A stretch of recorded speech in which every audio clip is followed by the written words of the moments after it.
Monsieur le secrétaire perpétuel de l'Académie des sciences morales et politiques, messieurs les académiciens, Madame la secrétaire générale de l'Académie des sciences morales et politiques, Madame la présidente du Conseil supérieur des programmes, Monsieur l'inspecteur général, Monsieur le doyen des inspecteurs du second degré, Madame la déléguée académique aux arts et à la culture, Mesdames et Messieurs les inspecteurs, Mesdames et Messieurs les chefs d'établissement, Mesdames et Messieurs, chers professeurs, chers élèves, au nom de l'ensemble des équipes de l'Académie de Paris, je vous souhaite la bienvenue en Sorbonne, dans ce lieu, le grand amphithéâtre, qui symbolise à lui seul l'idéal de progrès de notre République.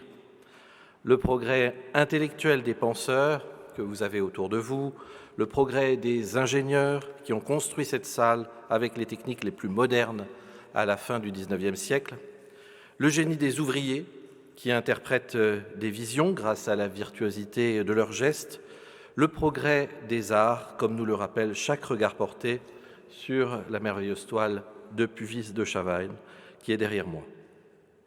Ce lieu hautement symbolique de nos valeurs et de nos aspirations est donc particulièrement approprié pour notre troisième conférence organisée avec l'Académie des sciences morales et politiques.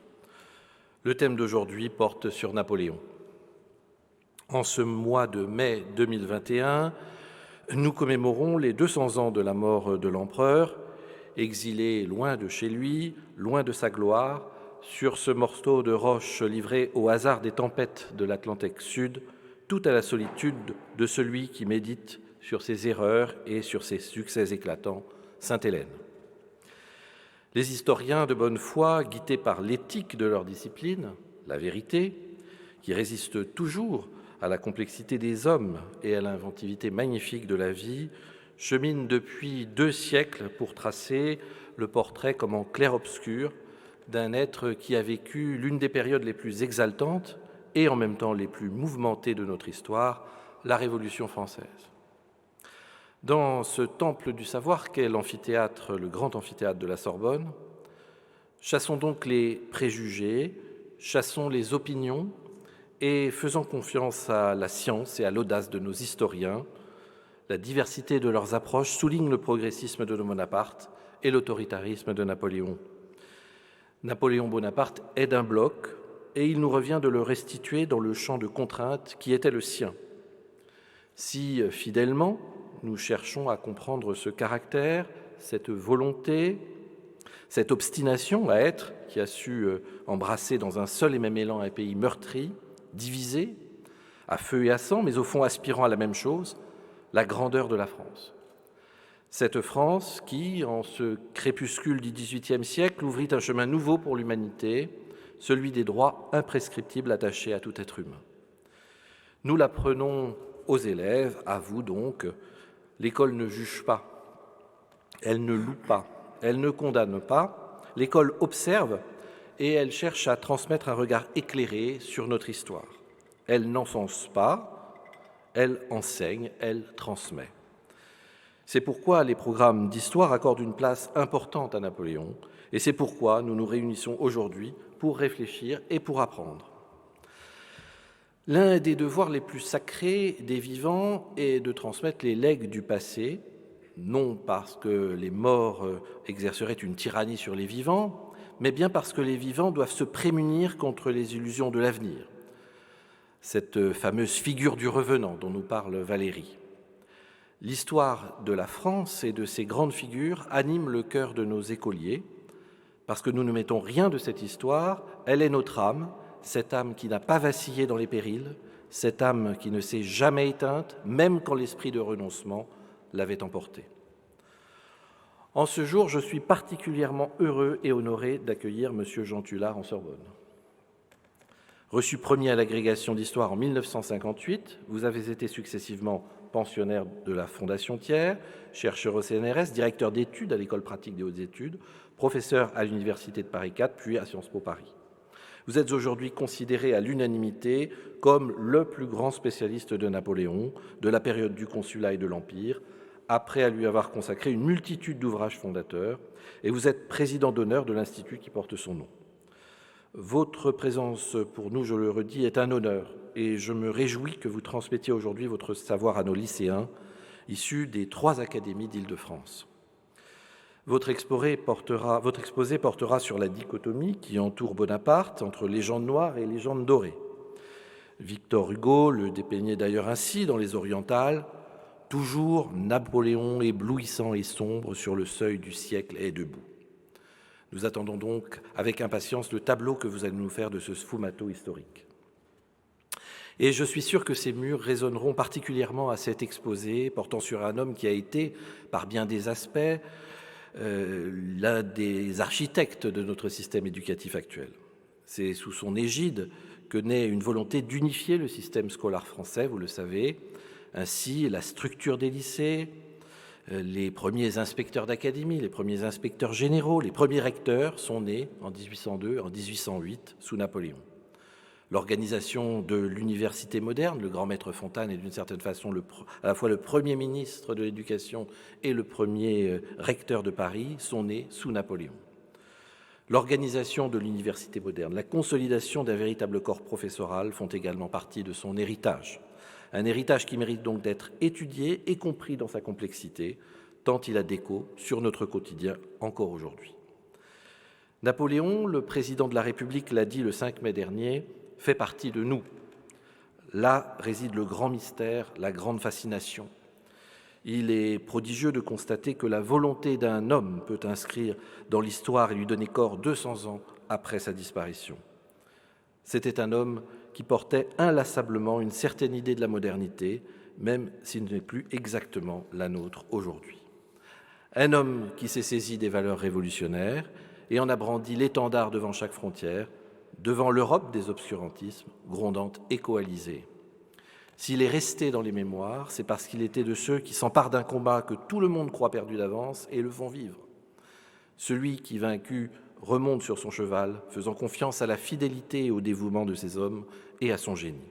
Ce que Napoléon a fait vivre, c'est l'espoir des Françaises et des Français, envers et contre tout, de faire nation, une nation qui invente un règne nouveau pour les hommes sur cette terre. Chers élèves, apprenez donc Napoléon Bonaparte pour vous méfier de l'autoritarisme, pour chérir la République, la liberté, l'égalité, la fraternité, pour ne renoncer jamais à faire se rencontrer vos aspirations profondes et votre vie. Sur ces vœux, je vous laisse à la leçon de M. Jean Tullard et je nous souhaite à tous une excellente conférence. Merci beaucoup.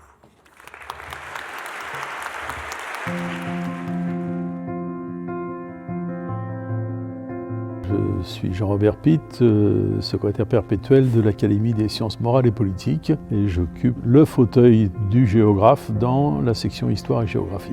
Ce nom de sciences morales et politiques fait sourire parfois parce que le rapport entre la politique et la morale apparaît peu évident à un certain nombre de gens, mais en réalité le mot morale s'applique aux mœurs, c'est l'étude des mœurs. Cette académie est là pour réfléchir aux grands sujets de société, pour donner un certain nombre d'avis au gouvernement, aux décideurs de ce pays et en toute liberté, puisque notre seule tutelle, c'est le président de la République et nous avons le droit de tout dire et même, je dirais mieux, le devoir de tout dire. Et nous avons une totale liberté d'expression, bien sûr dans le respect de toutes les opinions, et nous ne sommes pas toujours d'accord entre nous, nous avons des divergences sur un certain nombre de sujets, mais précisément ce débat libre et aimable, respectueux des autres est quelque chose de très important dans ce pays. Donc nous sommes une espèce de laboratoire de ce que doit être la démocratie en matière de pensée, d'expression libre. Et donc je pense que nous avons des choses à dire. Alors nous sommes ici dans la grande salle des séances. Il y a 2 salles de réunion. Et quand nous sommes nombreux, qu'il y a du public, qu'il y a des projections, nous nous réunissons dans cette très, très belle salle entourée des bustes de nos prédécesseurs des différentes académies de l'Institut de France. Toutes nos séances sont retransmises également sur Canal Académie, ce qui est une bonne chose car nous avons le devoir aussi de diffuser les résultats de nos travaux. Alors nous sommes 50 et nous nous réunissons tous les lundis après-midi sur un thème annuel. qui est choisi par le président, en accord avec l'Académie, bien entendu. Par exemple, cette année, nous avons traité du pouvoir. On a traité des années précédentes de la liberté d'expression, on a traité des relations internationales en France et dans le monde, on a traité des grandes institutions juridiques internationales. Enfin, les sujets sont très très variés en fonction de la personnalité du président. Par ailleurs, nous avons des groupes de travail sur différents sujets. En ce moment, il y a un grand groupe de travail très important qui se réunit sur les nouvelles technologies et de toutes les conséquences que ça peut avoir sur notre vie. Donc nous avons à représenter l'ensemble de la société avec cette assurance et en même temps cette modestie qui nous est imposée par la gravité des sujets que nous abordons, mais cette assurance de pouvoir contribuer à l'amélioration de la vie dans ce pays. Rassurez-vous, je ne vais pas vous faire un discours, parce que je viens de le faire. Je vais le faire assez souvent puisqu'il va introduire, je crois, chacune de nos séances. En tout cas, je voudrais vraiment remercier le recteur Christophe Quérero d'avoir accepté de jouer ce jeu et de permettre, ce que je dis dans ce petit film, de permettre à l'Académie de sortir de ses murs et de venir à la rencontre des Français. Et les Français que nous chérissons, eh bien, ce sont les élèves des lycées, les collégiens, les étudiants. Nous avons ce devoir de transmettre nos idées. Alors aujourd'hui, évidemment, vous êtes gâtés puisque vous avez le grand Tullard présent ici parmi nous, qui va vous éblouir comme d'habitude et qui va parler évidemment d'un sujet de très grande actualité. Je voudrais saluer aussi la présence, je ne sais pas si monsieur le recteur l'a vu, nous avons parmi nos membres le grand rabbin de France qui nous fait le plaisir de se joindre à nous aujourd'hui et comme nous tous, il fait partie des fans de Jean Tullard. Et donc je ne parle pas plus longtemps, mais merci à vous d'être là et merci à Jean d'avoir accepté de jouer ce jeu. Je crois qu'il n'a jamais enseigné dans cet amphithéâtre puisque lorsqu'il a été élu à la Sorbonne, il ne servait déjà plus aux enseignements. Moi, je fais partie de ceux qui ont suivi des cours dans cet amphithéâtre qui était rempli partout d'étudiants parce qu'il n'y avait qu'une seule université à Paris avant 1968. Voilà. Merci à tous d'être là et je cède tout de suite la parole à Jean Tullard.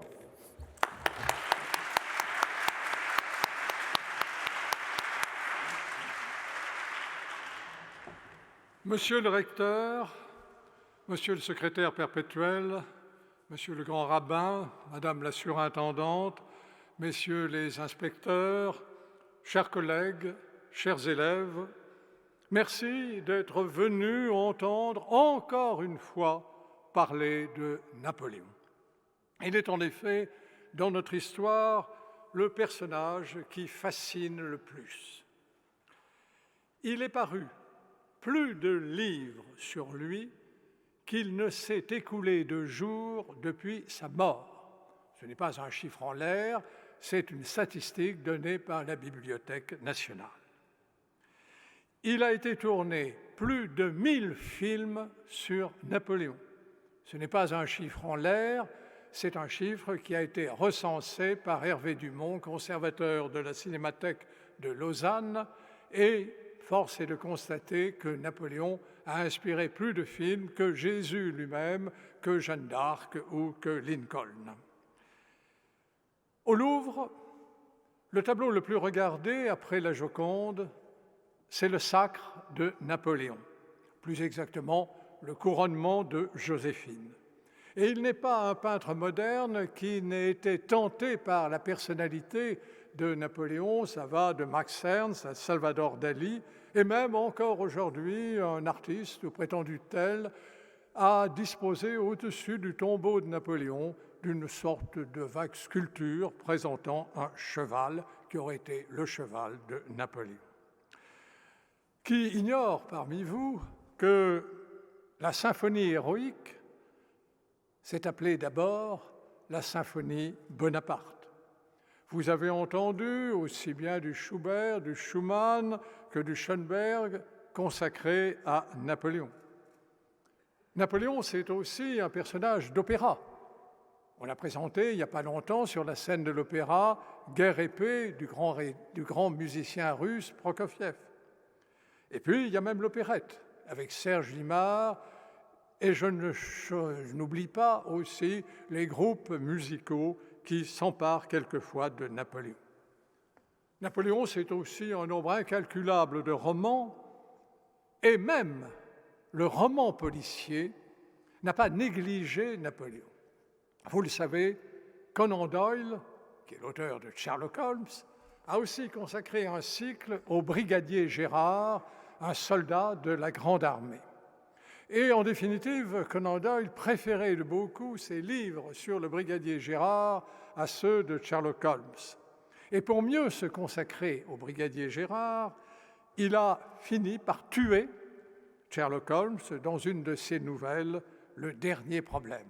Et à partir de ce moment-là, il pouvait raconter les exploits de la Grande Armée. Malheureusement, là, le public n'a pas suivi et il a été forcé de ressusciter Sherlock Holmes dans La Maison vide. Et puis, il y a aussi la bande dessinée. Traversez le boulevard Saint-Michel, allez dans la grande librairie en face, et vous découvrirez au moins 5 bandes dessinées consacrées à la vie de Napoléon, dont l'une se réclame de moi, où je dis « Avec Napoléon, on ne s'ennuie jamais ». J'espère que ce sera le cas ce soir. Alors, pourquoi cette fascination à l'égard de Napoléon et pourquoi aussi cette polémique qui a secoué ces derniers mois l'opinion contre Napoléon? Pourquoi cette fascination pour Napoléon?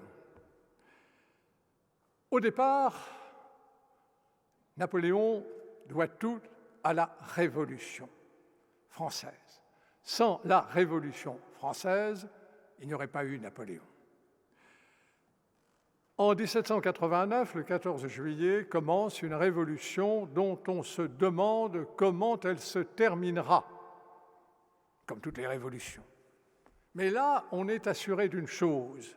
On a un précédent qui est la Révolution anglaise du XVIIe siècle, qui a vu les Anglais couper la tête de leur roi, puis il y a eu la dictature de Cromwell, et enfin, le général Monk a mis fin à cette révolution anglaise en restaurant Charles II. Eh bien, on pense que ce sera le même schéma pour la fin de la Révolution française, qu'un général, victorieux comme il se doit, finira cette révolution. Mais quel général? Le premier à y avoir songé, pour lui, c'est Lafayette, le héros de l'indépendance américaine, Lafayette qui commande à un moment donné la garde nationale et qui pense que c'est lui qui va terminer la Révolution. En août 1792, il tente de retourner son armée contre Paris, mais son armée ne suit pas et il doit s'enfuir. Ce ne sera pas Lafayette. Alors c'est Dumouriez, le vainqueur de Valmy, qui pense que c'est à lui que doit revenir le soin de terminer cette révolution. En 1793, il tente de retourner son armée contre le comité de salut public. L'armée ne suit pas, il échoue, il doit s'enfuir lui aussi. Alors on pense que ce sera le général Pichegru. Le général Pichegru a réussi avec ses cavaliers à s'emparer de la flotte hollandaise. Il est vrai qu'elle était prise dans les glaces. Pichegru, à son tour, va tenter sa chance, mais il sera devancé par Barras et, à son tour, il échoue. Alors, Hoche, mais Hoche meurt très jeune, mystérieusement, dit-on, empoisonné. Alors, Marceau est tué au combat alors que des contacts avaient été pris avec lui.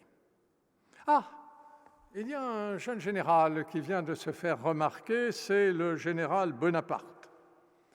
Né en Corse en 1769, officier de l'armée de Louis XVI, il s'est surtout occupé des affaires corses. A eu partie liée avec Paoli, puis s'est brouillé avec Paoli, finalement a choisi le continent pour sa carrière, s'est illustré à Toulon, au siège de Toulon, puis ensuite a écrasé une insurrection royaliste le 13 Vendémiaire et en récompense a reçu le commandement de l'armée d'Italie. Ce n'est pas une grande armée, c'est une armée de diversion, le reste se joue sur le Rhin et le Danube. Néanmoins, il va remporter des victoires. Lodi, Arcole, puis Rivoli. Ce ne sont pas de très grandes victoires, mais le général Bonaparte est un homme qui a compris qu'il ne faut pas seulement vaincre, il faut aussi convaincre. Et donc, il a su se créer un personnage maigre, les cheveux pendants, le regard aigu, et plein d'une énergie extraordinaire, qui est immortalisé par l'image, immortalisé par Gros, immortalisé par David. Et puis il a compris aussi qu'il y a un pouvoir nouveau, la presse. La presse qui devient un moyen de forger des légendes, de forger des réputations. Et il crée des journaux, dont un journal, le journal de Bonaparte et des hommes vertueux. Tout un programme. Dans ce journal, on lit, par exemple, cette phrase que Bonaparte lui-même a dictée, bien entendu, aux journalistes. Bonaparte vole comme l'éclair et frappe comme la foudre. Ça sonne bien. Les gens qui lisent ça se disent, là, voilà un général. Et donc, on se dit, ce sera Bonaparte qui va terminer la Révolution. L'ennui, c'est que lorsqu'il revient de cette éblouissante, finalement, campagne d'Italie, après avoir signé la paix de Campo Formio, la situation n'est pas propice à un coup d'État à la Monque. En effet, la situation financière s'est redressée, le pouvoir des directeurs s'est stabilisé, bref, ce serait risqué un coup d'État. Et son mentor, qui est le ministre des Relations extérieures, Talleyrand, lui dit « attendez un peu, mais surtout ne vous faites pas oublier, et donc allez faire un tour en Égypte. L'Égypte, ça sera facile à conquérir, la domination des Mamelouks est en train de s'écrouler, donc allez en Égypte, il y aura des pyramides, il y aura des palmiers, il y aura des crocodiles, ça va être extraordinaire, et quand vous rentrerez, alors la situation sera mûre et vous pourrez être enfin le général Monck. » Bonaparte donc part en 1798 pour l'Égypte, il arrive en Égypte, mais voilà que, alors qu'il vient de remporter la victoire des pyramides, sa flotte, toute sa flotte, est coulée par l'amiral Nelson, et donc il ne peut plus rentrer en France, il n'y a plus de navire, il est prisonnier de sa conquête. Alors, ce ne sera pas Bonaparte. Qui va terminer cette révolution? On regarde Masséna, il manque de carrure politique, Augereau c'est une brute. Ah, il y a un jeune général, brillant, séduisant, qui s'est illustré à Rivoli, c'est le général Joubert. Fouché, ministre de la Police, le connaît et donc dit il serait très bien, c'est lui qui va faire le coup d'État. Talleyrand s'inquiète et pour être bien sûr de Joubert, il lui fait épouser une demoiselle Zéphirine de Montholon qui a été adoptée par le comte de Sémonville, un personnage important parmi les Thermidoriens. Donc, ce sera Joubert, avant qu'il ne parte, car il considère qu'il n'a pas encore l'étoffe de Lafayette, du Maurier, de Pichegru, de Bonaparte. Donc, il faut qu'il remporte une grande victoire. Les Russes sont en Italie. Il va aller en Italie, battre les Russes, et il reviendra auréolé de cette victoire pour faire le coup d'État. Seulement, Joubert, ça arrive, est tombé amoureux de Zéphirine. Il est tombé amoureux de Zéphirine et donc il n'a pas très envie d'aller combattre les Russes en Italie. Donc il perd du temps et les Russes vont pouvoir concentrer toutes leurs forces à Novi et c'est là que Joubert, partant trop en retard, va les affronter. La bataille de Novi, qui a lieu un 15 août 1799, cette bataille de Novi voit Joubert prendre la tête de ses troupes. Il charge à la tête de ses troupes. D'abord, avant d'engager la bataille, il sort de son gousset le médaillon représentant Zéphirine, il l'embrasse, puis il sort son sabre et il dit « En avant !» Et à ce moment-là, une balle le frappe entre les deux yeux. Joubert est tué. Il n'y a plus de généraux. Comment va se terminer la Révolution? Mais il y a un miracle. Bonaparte a réussi à trouver une frégate, la Muiron, et voilà qu'il débarque le 9 octobre 1799, auréolé du prestige du vainqueur des pyramides, auréolé de ses victoires en Italie, servi par ses frères qui jouent un rôle dans les assemblées politiques. Bref, c'est Bonaparte qui sera l'homme du coup d'État associé à l'abbé Sieyès, un personnage qui, dans l'ombre, n'a pas cessé de jouer un rôle. Ce sera donc le coup d'État des 18 et 19 Brumaire qui met fin traditionnellement à la Révolution française. Bonaparte devient, au soir de cette victoire, de ce coup d'État, premier consul. Et il va immédiatement se mettre au travail, il va mettre fin à la Révolution, il va reconstruire une France sur les ruines de la Révolution.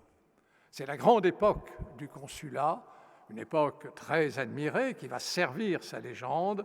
C'est l'époque où il fonde le Conseil d'État, où il fonde les préfets, où il fonde le Code civil, où il fonde la Légion d'honneur, où il crée, monsieur le recteur l'a rappelé, les lycées, et même c'est lui qui crée le baccalauréat, qui à l'époque ne suscite qu'une poignée de candidats qui, d'ailleurs très mécontents des conditions de cet examen, ont surnommé le baccalauréat la Bonapartine, en dérision à l'égard de ce diplôme. Donc, vous le voyez, Bonaparte met fin à la Révolution. Mais ensuite, vous vous rappelez, le général Monck avait restauré Charles II sur le trône. Bonaparte ne va pas restaurer Louis XVIII, à la grande déception des royalistes. Bonaparte pourrait se contenter de maintenir la République, pour la grande joie des républicains.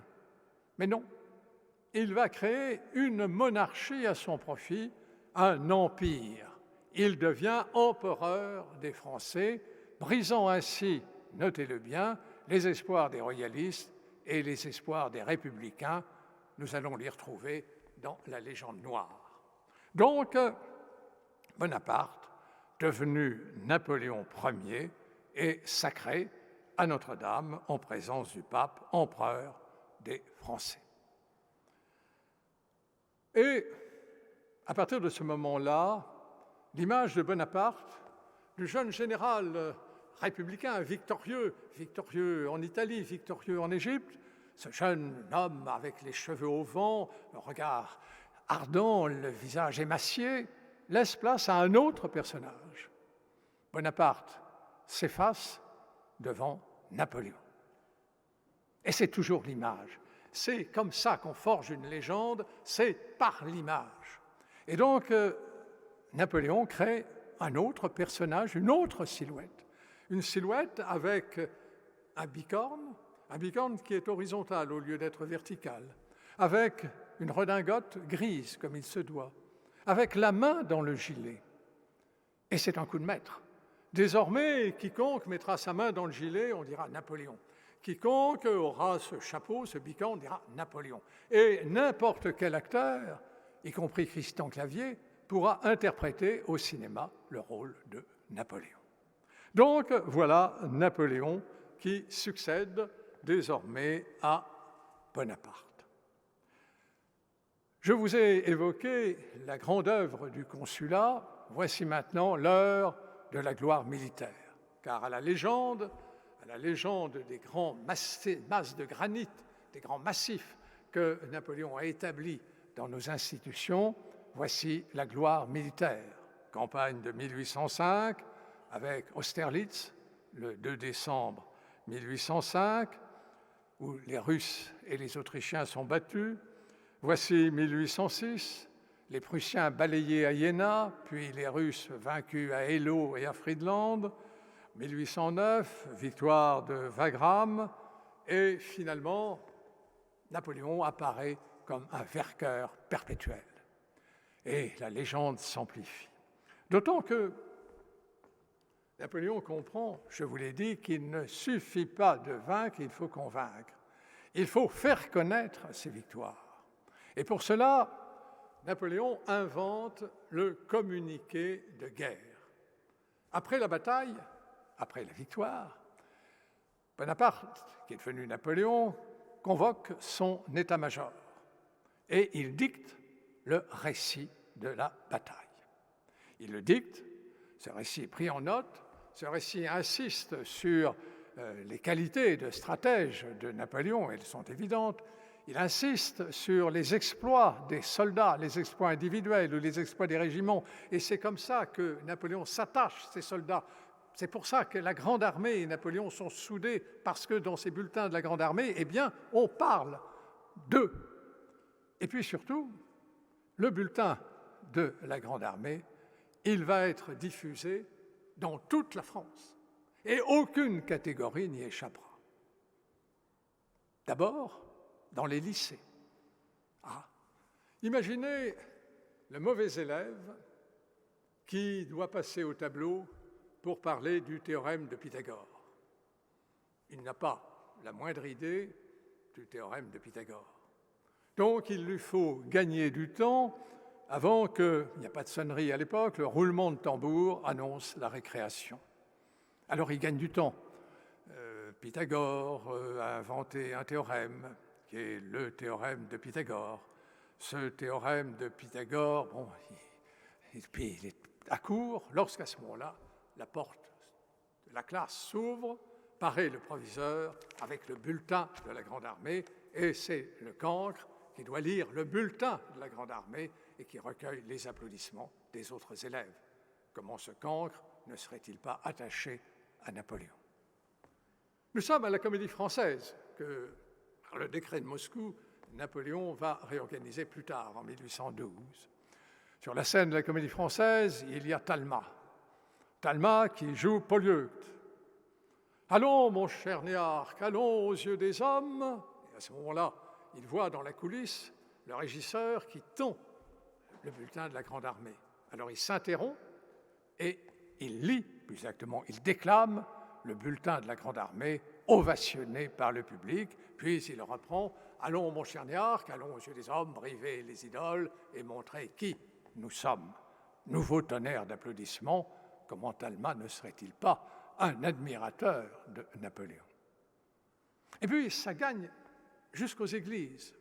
Le dimanche, le curé qui doit parler, faire un sermon sur précisément un des évangiles, qui ennuie en général ses ouailles, et lui-même n'est pas très brillant là-dessus. Chance, ce dimanche-là, il va lire au prône un bulletin de la Grande Armée, et ses ouailles vont rester éveillées et vont crier, oubliant Dieu, « Vive l'empereur !» dans l'Église. Bref, c'est toute une opinion qui est gagnée par Napoléon. C'est comme ça qu'on crée une légende. Mais cette légende napoléonienne, elle n'est pas seulement française, car les conquêtes de Napoléon font que désormais Bruxelles, Amsterdam, Hambourg, Trèves, Genève, Turin, Gênes, Florence, Rome et même à partir de 1812 Barcelone sont désormais des villes françaises comme Limoges, Lille ou Toulouse. Et donc, l'Europe est en train de se dessiner, car Napoléon est aussi roi d'Italie, avec Milan et Venise, il est médiateur de la Confédération helvétique, donc il dirige toute la Suisse, il est protecteur de la Confédération du Rhin qui réunit toute l'Allemagne et à laquelle s'ajoute la Pologne. Son frère Joseph va devenir roi d'Espagne, son beau-frère Murat, roi de Naples. Bernadotte, un de ses maréchaux, devient prince héritier de Suède. Le roi du Danemark est un fanatique de Napoléon et il a sous son contrôle la Norvège.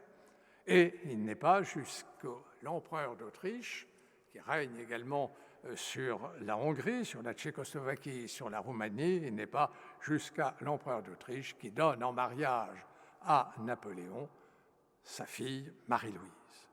Bref, l'Europe est faite sous Napoléon. Et elle en garde encore aujourd'hui le souvenir. Une conférence faite à Bruxelles, à Milan ou, je ne dirais pas à Barcelone, ces conférences de ce type attirent énormément du monde. Et puis, ce n'est pas seulement l'Europe. La légende napoléonienne va devenir universelle, car elle va s'étendre aux États-Unis lorsque Napoléon vend la Louisiane à un bon prix aux États-Unis. Elle va s'étendre en Australie, où l'expédition Baudin reconnaît les côtes australiennes, et ces côtes australiennes vont porter des noms de la famille de Napoléon. Et c'est même jusqu'à Java, au diable, Java, qui, colonie hollandaise, devenue, après l'annexion de la Hollande, colonie française, va recevoir un gouverneur français, le général d'Indels, envoyé par Napoléon, et ce général va établir, comme ça se fait un peu partout lors des conquêtes napoléoniennes, un réseau routier à Java. Aujourd'hui, les voitures à Java roulent sur le réseau qui date de Napoléon, à Java. Mais pour qu'il y ait légende, il ne faut pas être constamment victorieux. Imaginez que le Paris Saint-Germain remporte tous ses matchs de football, vous ne suivriez plus le football. Que tel coureur cycliste remporte toutes les courses cyclistes, vous seriez désintéressé très vite. Pour qu'il y ait légende, il faut qu'il y ait le malheur. Et le malheur va s'ajouter à la légende napoléonienne.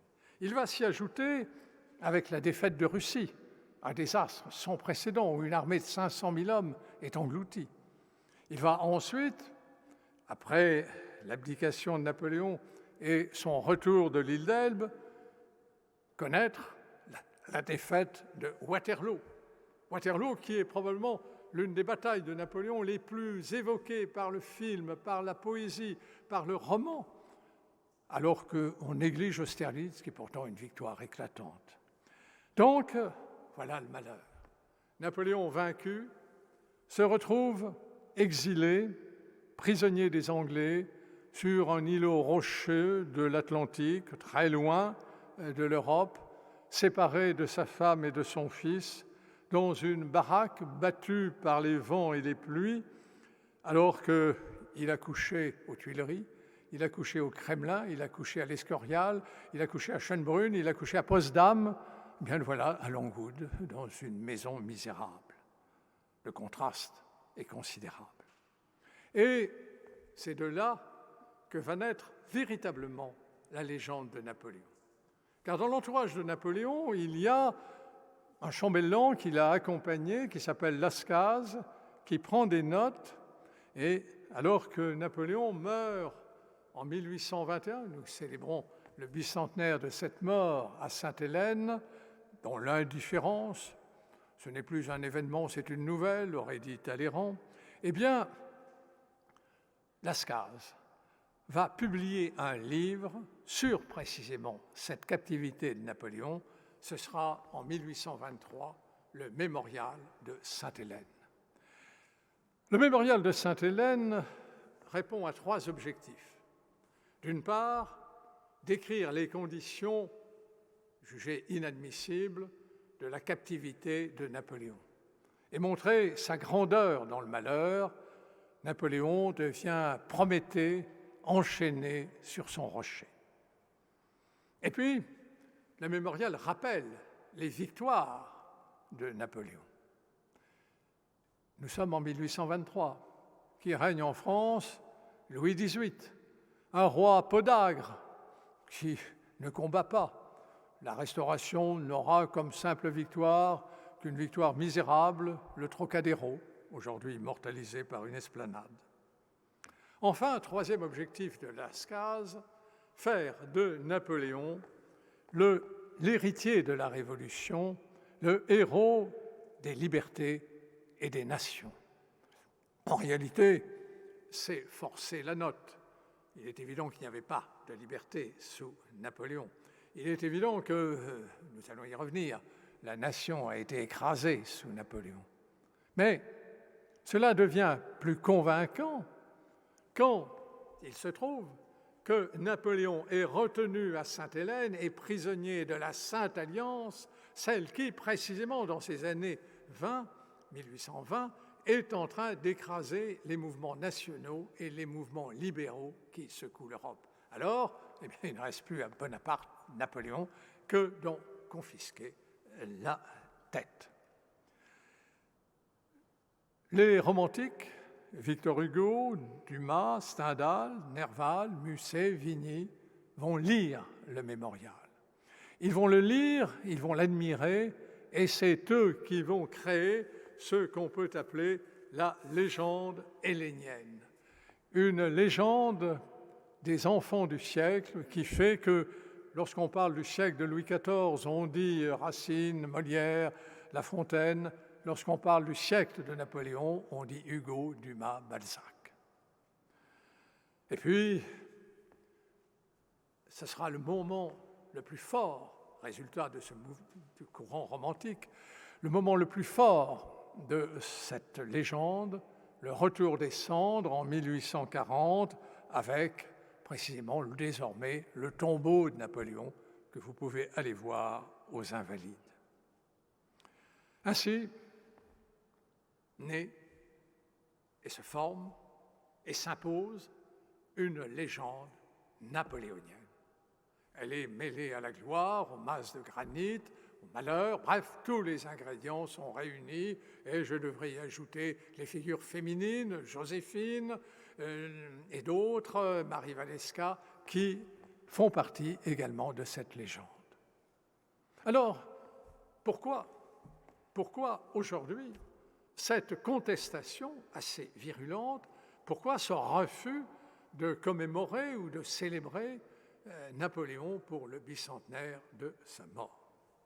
C'est qu'en effet, à côté de la légende dorée, nous allons découvrir une légende noire. Tout commence en 2005, pour l'anniversaire de la bataille d'Austerlitz. Le président de la République de l'époque, M. Jacques Chirac, refuse que le gouvernement, que la République soit associée à cette célébration d'Austerlitz, et il va même jusqu'à envoyer un navire français, le porte-avions Charles de Gaulle, se joindre à la flotte anglaise qui, elle, célèbre la victoire de Trafalgar. On ne peut pas faire pire dans le désaveu de Napoléon. Jusque-là, pourtant, le Conseil d'État avait célébré son bicentenaire, la Cour des comptes l'avait célébré, et on a continué à célébrer les victoires de Napoléon. C'est qu'il y a toujours eu une légende noire qui est née, je vous l'ai dit, d'un courant royaliste, symbolisé par Chateaubriand, puisque Napoléon a pris la place du roi. Et il y aura traditionnellement un courant royaliste qu'on retrouvera dans l'Action française, hostile à Napoléon. Et puis, il y a un courant libéral qui naît aussi à la chute de Napoléon, Benjamin Constant, qui lui aussi souligne que Napoléon a confisqué les libertés. Et ce courant libéral va devenir ensuite un courant socialiste. Je vous rappelle qu'en 1871, la Commune abat la colonne Vendôme. Bref, cette légende noire a un certain nombre d'arguments que je vais maintenant vous exposer. D'abord, Napoléon aurait détruit la République. Un ancien Premier ministre, M. Jospin, écrit un livre, Le mal napoléonien, où il déclare que Napoléon a étouffé la République. Incontestablement, progressivement, la République va s'effacer au profit de l'Empire. Mais si Napoléon n'avait pas fait le coup d'État du 18 Brumaire, le coup d'État devait être fait par le général Hédouville, avec la complicité de Barras, au profit des royalistes.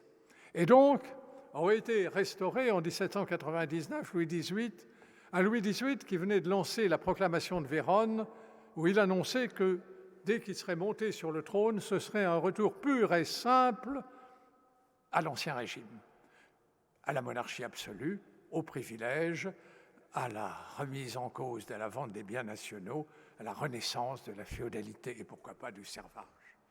Donc, Napoléon, par le coup d'État des Brumaire, a empêché cette restauration.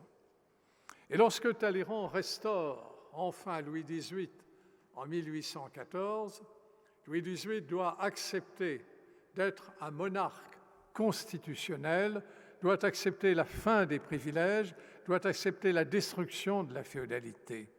Les conquêtes de la Révolution, les principales, sinon toutes, ont été préservées. Et lorsque, en 1815, à son tour Fouché restaure Louis XVIII, eh bien, à nouveau, Louis XVIII accepte la monarchie constitutionnelle, la destruction de la féodalité et la vente des biens nationaux. Bref, les conquêtes de la Révolution ont été sauvées par Napoléon, et d'ailleurs, lors du sacre, il jure, à la fin de la cérémonie religieuse, il jure de défendre ces conquêtes, et il faut dire qu'il les a effectivement défendues. Mais le régime napoléonien a été un régime qui a confisqué les libertés, liberté de la presse, liberté de conscience, etc. Deuxième grand reproche, Napoléon a été anti-féministe. C'est le Code civil qui réduit la condition de la femme à être une mineure. Et l'on rappelle qu'il a persécuté Madame de Staël, qui avait des opinions féministes. Mais il faut replacer ce qui est incontestable dans le contexte de l'époque. Et rappeler que la Révolution française était résolument antiféministe. Il faut entendre le procureur Chaumette renvoyer à leur foyer les tricoteuses qui réclament un rôle dans la Révolution. Il faut rappeler que Olympe de Gouges, que vous connaissez, puisque Olympe de Gouges est maintenant partout sur les stades, les maisons de la culture, les crèches, etc., qui est l'héroïne du mouvement féministe sous la Révolution, eh bien, Olympe de Gouges est arrêtée sur ordre du Comité de salut public et guillotinée. Madame de Staël, elle, ne sera qu'exilée à Coppet. Troisième grand reproche, c'est celui qui est le plus mis en avant, c'est celui de l'esclavage. Napoléon a rétabli l'esclavage. Alors, reprenons les faits tels quels, sans parti pris, sans jugement quelconque. Le 4 février 1794, la Convention a aboli l'esclavage dans toutes les colonies de la France. Certaines ont échappé à cette suppression de l'esclavage. D'abord, la Martinique, car la Martinique nous a été enlevée par les Anglais. Et d'autre part, à La Réunion, dans l'océan Indien, La Réunion, enfin les planteurs de La Réunion ont refusé l'abolition de l'esclavage. Ce qui fait que l'esclavage n'a été aboli qu'à Saint-Domingue et à la Guadeloupe. En 1801, Bonaparte, entouré des deux autres consuls, fait une grande déclaration pour dire que les principes sacrés de la liberté et de l'égalité des Noirs n'éprouveront aucune atteinte, aucune modification. C'est une déclaration qui est conforme à ce qu'a été la formation de Napoléon. Napoléon a été formé par Rousseau. Napoléon a été le disciple, l'admirateur de l'abbé Raynal qui a condamné l'esclavage, qui a condamné la colonisation. Et d'autre part, il faut bien le dire, Napoléon n'est pas raciste. Il n'a jamais tenu de propos contre les Noirs. C'est lui qui a intégré les Juifs dans la nation française. Bref, on ne peut pas s'attendre de sa part à un rétablissement de l'esclavage.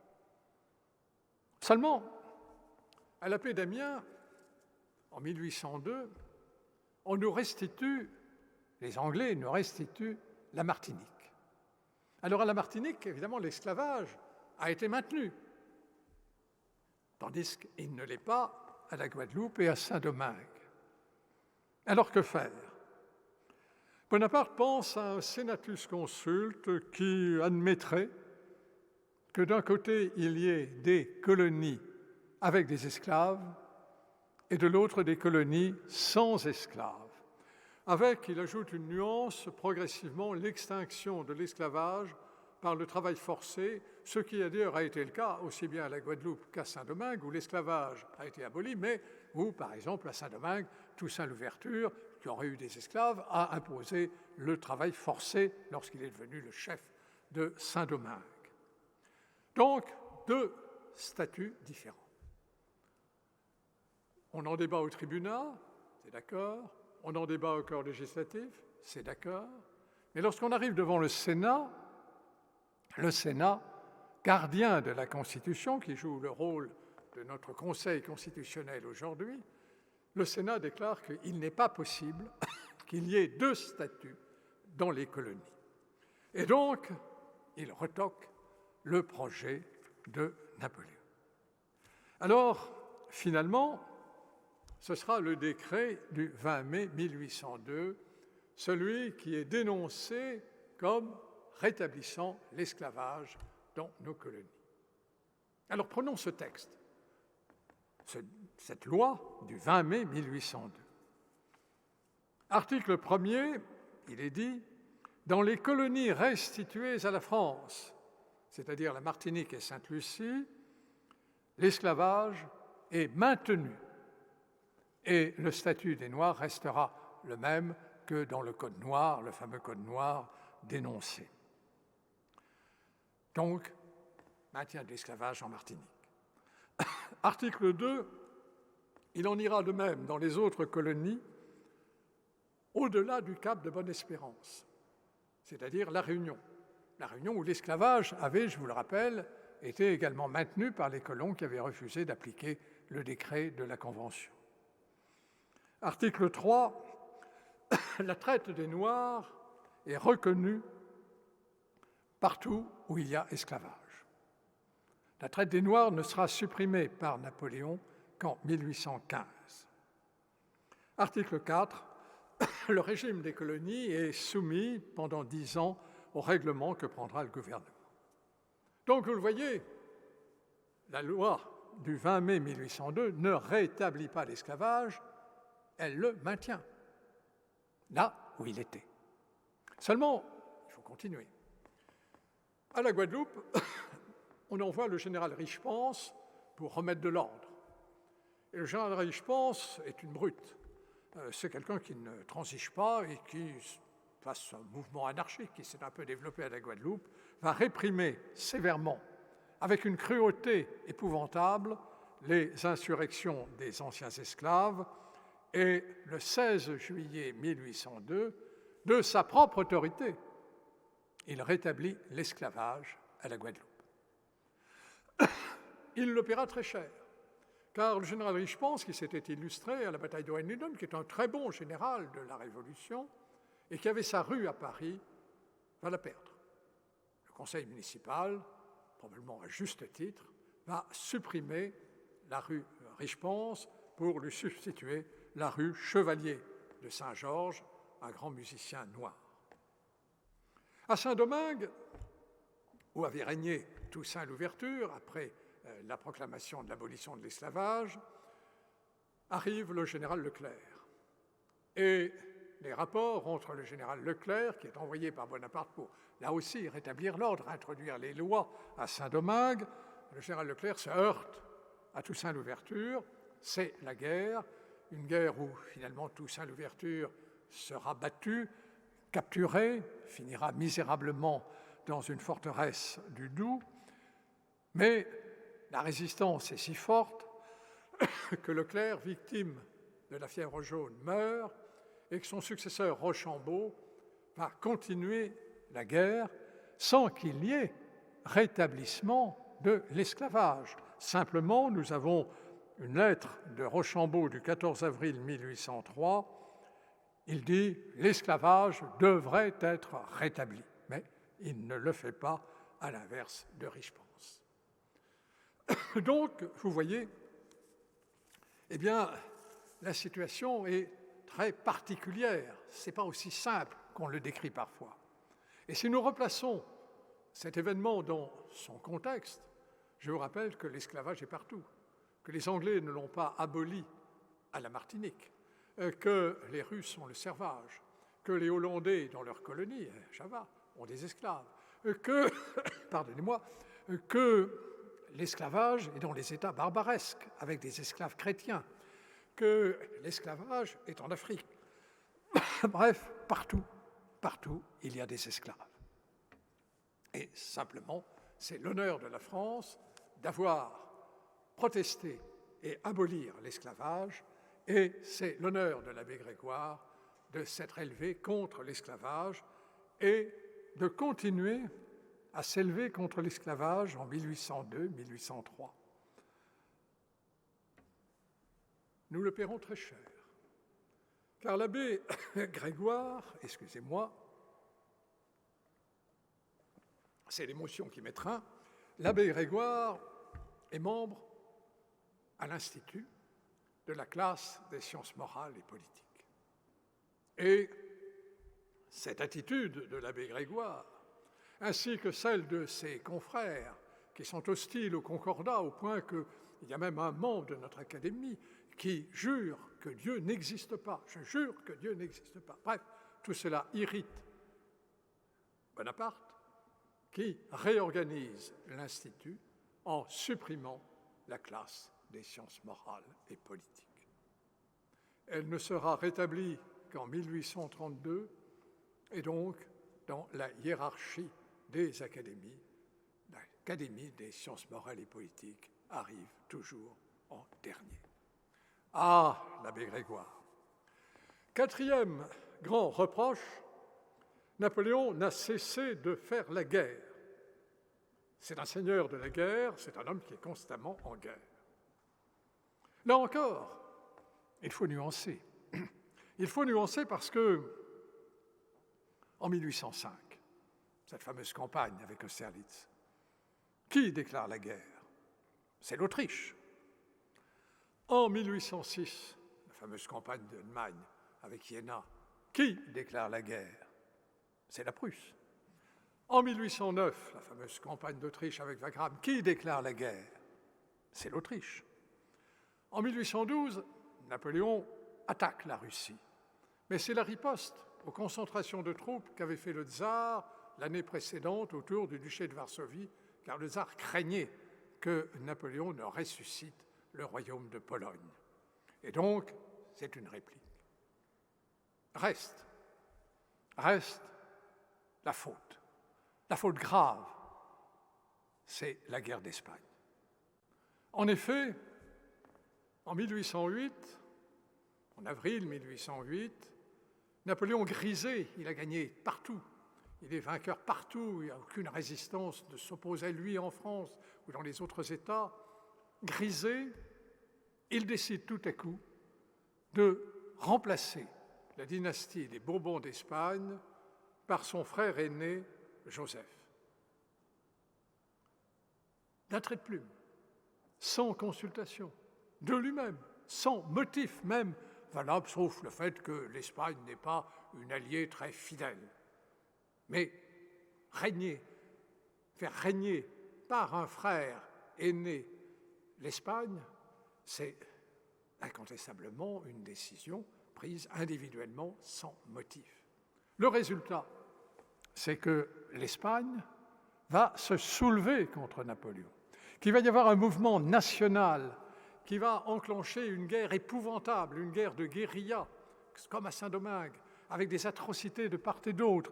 Un général français tombe aux mains des insurgés espagnols, il est plongé dans l'huile, dans une cuve d'huile bouillante. On scie des prisonniers français entre deux planches. Et de l'autre côté, ce sont des viols, ce sont des exécutions massives, des pendaisons, des fusillades.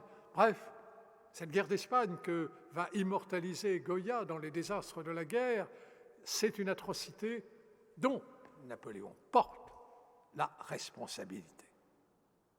Et les conséquences vont être que ce mouvement national qui est né en Espagne, il va gagner le reste de l'Europe. Il va gagner le Grand Empire. C'est en Allemagne, Staps qui tente, au nom de l'unité allemande, de poignarder Napoléon. C'est Palm qui publie une grande brochure pour dénoncer la domination française sur l'Allemagne.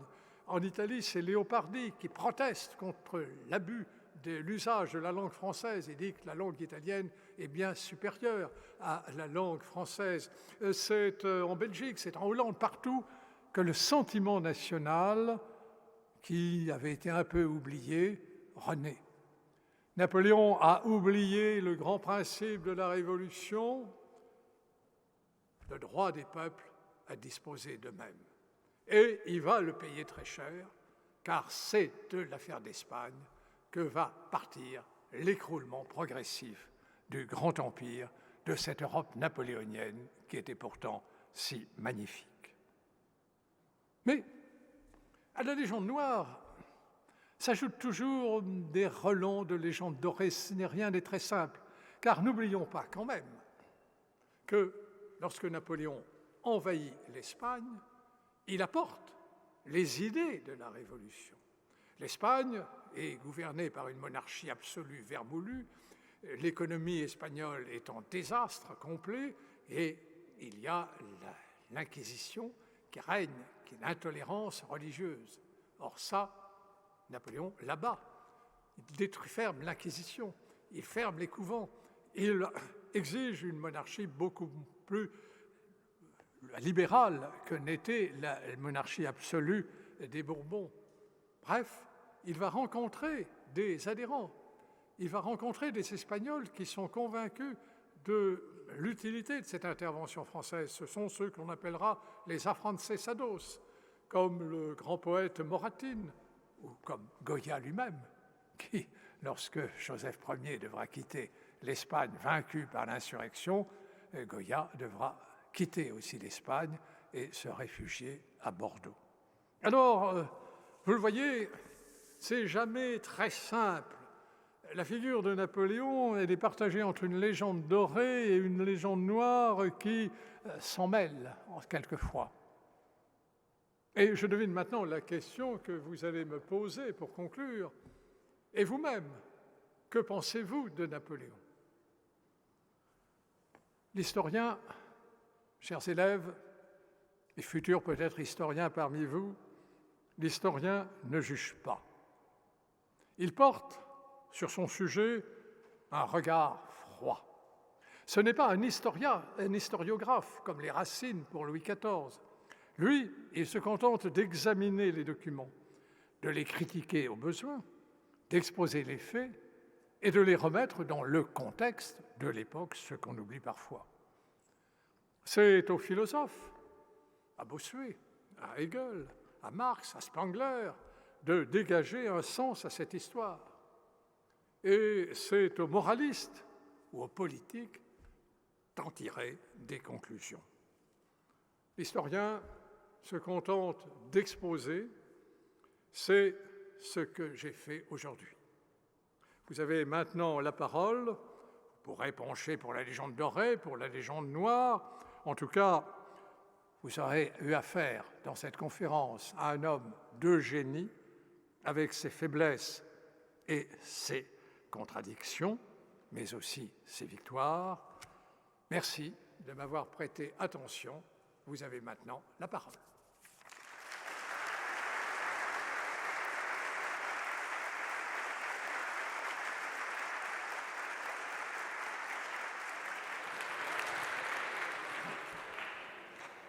Merci pour ces applaudissements. Je vous disais, je ne suis pas Talma déclamant Polyeucte. Simplement, vous avez maintenant la parole pour les questions, toutes les questions que vous pouvez poser sans contrainte. N'hésitez pas à vous affirmer et poser même des questions dans la mesure où je pourrais y répondre, évidemment, si elles sont trop précises. Bonjour. Bonjour. C'était pour vous demander si, pour vous, comme les Anglais, qui par leurs hymnes nationaux, qui n'ont pas simplement God Save the Queen, mais Rule Britannia et Pomp and Circumstances d'Edvard Elgar, est-ce que la France aurait dû garder aussi en mémoire l'hymne de la Révolution et de l'Empire, qui est le chant du départ? Très bonne question. En effet, j'aurais dû l'évoquer. Il y a un problème des hymnes sous Napoléon. En effet, on ne joue plus la Marseillaise. La Marseillaise disparaît et c'est un hymne qui est devenu non pas séditieux, puisqu'il rappelle la Révolution, mais probablement par des susceptibilités, des conflits de personnes, je dirais de femmes. J'ai fait un livre sur Rouget de Lille et Napoléon, sur leur rapport. Il y a une rivalité amoureuse autour de Joséphine. Enfin, la Marseillaise n'est jamais jouée. On joue le chant du départ, oui. On joue Veillons au salut de l'Empire, oui. Et ce sont donc les seuls hymnes qui sont joués avec la marche consulaire. Mais pas de Marseillaise, effectivement. Dans la légende noire, Napoléon, il n'y a pas aussi tout ce qu'il a fait par rapport à l'affaire du duc d'Enghien ou même l'attentat de la rue Saint-Denis, voire ses relations avec le pape qui étaient très conflictuelles. Donc, vous avez évoqué l'attentat de la rue Saint-Nicaise. C'est un attentat qui est la réplique des royalistes lorsqu'ils découvrent que Bonaparte n'est pas le général Monk qui rétablit la monarchie, mais qu'il garde le pouvoir à son profit. L'attentat de la rue Saint-Nicaise a failli réussir. Il a fait de nombreux morts. C'est le premier attentat à la machine infernale. En effet, c'est le premier attentat à la voiture piégée. Et c'est le premier attentat où la police de Fouché, va remonter des débris de la charrette jusqu'au coupable. C'est la première fois véritablement dans une enquête policière que l'on utilise les indices. Les indices, c'est-à-dire la charrette, et puis le cheval qui était attelé à la charrette, qui portait la charge d'explosifs, et du cheval, la tête a été conservée. Le reste a été emporté, mais la tête a été gardée. Alors les sbires de Fouché, ceux de la préfecture de police, vont aller chez tous les marchands de chevaux, taper à la porte, dire « Bonjour, Père Mathieu, vous connaissez ce cheval ?» Non, je n'ai jamais vendu une rossinante pareille. Bonjour, Père Ernest, vous connaissez ce cheval? Ah non, je n'ai jamais vendu ce cheval. Bonjour, Père Philippe, vous connaissez ce cheval? Ah oui, je l'ai vendu, c'était une vieille rossinante que j'ai vendue à des gens qui étaient idiots, et vous pourriez nous en donner le signalement? Ah mais bien sûr, je me souviens, là. Et donc on va remonter ainsi à partir de la topographie, car on avait des fichiers de topographie Chouane, ce qu'on appelait la topographie Chouane. On va retrouver le signalement de ces agents chouans, et Paris a été immédiatement bouclé après l'attentat. On va finir par les capturer à Paris. Donc c'est la première enquête policière de cette police qu'on n'a pas évoquée aujourd'hui, parce que ce n'était pas le sujet, mais qui a été d'une efficacité redoutable. Alors la deuxième question, si vous voulez bien la rappeler. C'était par rapport à l'affaire du duc d'Enghien. Ah, le duc d'Enghien. Ah oui, donc, ah oui, Bien, je vois. Donc, nous continuons sur... J'entendais mal. Heureusement que vous avez enlevé votre masque. Le duc d'Enghien, oui. Le duc d'Enghien. Alors là, effectivement, il y a eu violation du droit international dans la mesure où le duc d'Enghien a été enlevé sur le territoire de Bade. Le duc d'Enghien, c'est le dernier des Condés, et il a émigré, il est donc émigré dans le duché de Bade. Après la découverte d'une nouvelle conspiration, celle de l'an 12, celle de 1804, après la découverte donc de cette conspiration qui envisageait de faire enlever Bonaparte lorsqu'il se rendait de Paris à Malmaison, et pendant de l'assassiner, après la découverte de cette conspiration qui était menée par Cadoudal, et revoici en général, dont vous avez évoqué le nom, Pichegru, après donc cette tentative d'enlèvement qui a été déjouée, Napoléon décide de frapper un grand coup face aux royalistes. Jusque-là, il s'est tenu tranquille, et donc il décide de faire enlever, sur la suggestion de Talleyrand et de Fouché, il décide de faire enlever le duc d'Enghien sur le territoire de Bade et de l'amener à Paris. Le duc d'Enghien va être traduit devant une commission militaire. Il n'y a aucune preuve que le duc d'Enghien avait trempé dans la conspiration Cadoudal-Pichegru. Mais le duc d'Enghien, comme émigré, a servi dans les armées étrangères.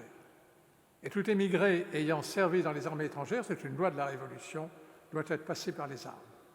Et c'est l'argument que l'on va utiliser pour fusiller le duc d'Enghien.